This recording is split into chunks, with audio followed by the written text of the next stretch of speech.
Hi, I'm Kayla, the Booktube Turtle, and today I'm doing my February 2022 wrap-up.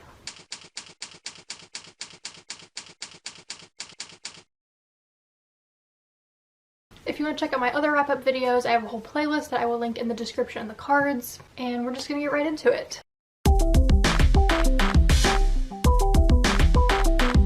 So I read 2 books this month, which is significantly less than last month, but it's fine. The first book I read was The Darkest Part of the Forest by Holly Black. I gave this 3.5 stars. This book is a standalone fantasy. It follows a brother and a sister who live in the human world, but it's like right next to the Fae world, so they've grown up with the Fae. It's a very normal thing for them.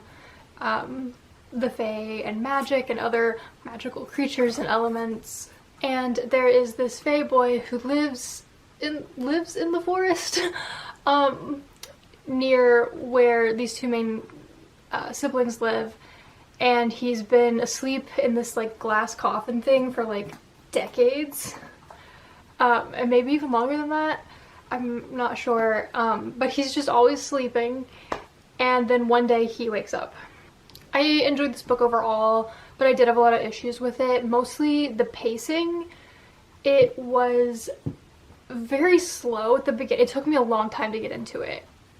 And then it had a lot of slow parts pretty much throughout until like the end section, which felt extremely rushed and like it needed to be longer.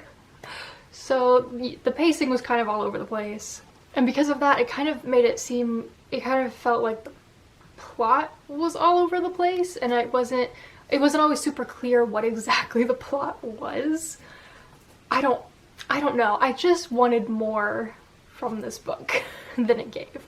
But like I said, I mean, I did enjoy it. It was entertaining. It just wasn't what I wanted, especially because I absolutely love the Cruel Prince trilogy, and I wanted to love this one just as much, and I just didn't.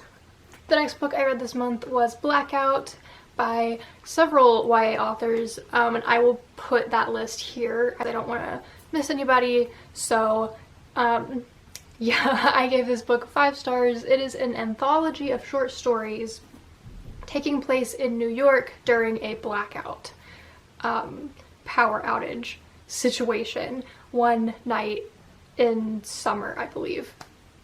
And so each of these stories is told from a different perspective, a different character, a different situation, but it's all happening in the same night. And so it was really interesting to see these different stories and how they all ended up intertwining and connecting with each other by the end. So yeah, I absolutely loved this.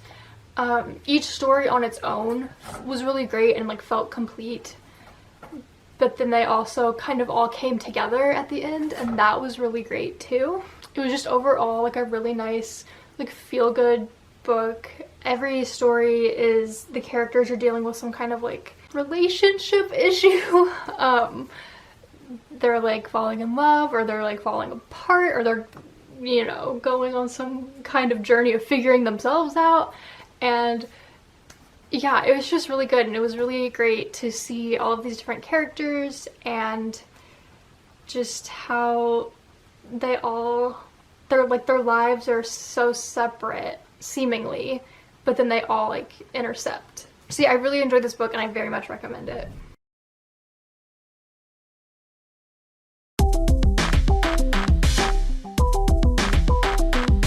As far as writing, I did not get as much done in February as I wanted to. I might have said last month that I wanted to finish the draft. That did not happen. I worked on some stuff. I did not get very far at all. There was a lot going on in February. I was sick at one point, and that just like messed all my things up. And then I was just like really focused on my business and that side of things and not as focused on writing. So I'm hoping to get more into the writing and stuff this month.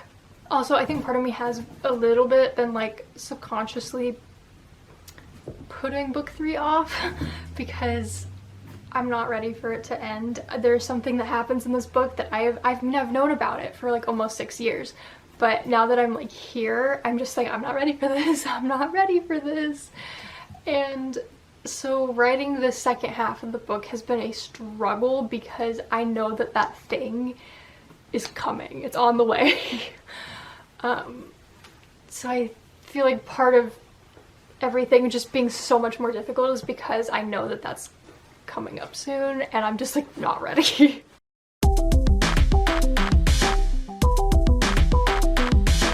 As far as other updates, I have mentioned a few times that I've recently become obsessed with The Sims again, and I've just been like learning a lot more about it and doing a lot more with it than like I ever have before, and it's just been like a nice little fun thing to do that like doesn't need a lot of brain power, you know? But yeah, I did kind of make a second YouTube channel for Sims videos that I've been recording. So like I'll link that if you want to check it out if you're into Sims stuff. It's kind of a mess over there right now, but you know. It's mostly I'm doing like challenge episodes and stuff. And it's kind of like an incentive for me to actually finish something and to actually get a sim past the young adult stage. Because I definitely have an issue of like starting a game and then being like, I don't want my Sims to get older, so then I just stop playing and then I start something new. So I was just like, you know, if I like recorded stuff, I would always have it, and then maybe I'll be more likely to actually finish something. So that's kind of how that came about. So yeah, if you're into Sims things, I'll link it if you want to check it out. It's whatever. It's like mostly for me, but like if other people want to watch it, like that's cool too. So yeah, that was my February. Let me know what books you read this month and any other goals that you accomplished. And if you enjoyed this video, be sure to like, comment, and subscribe.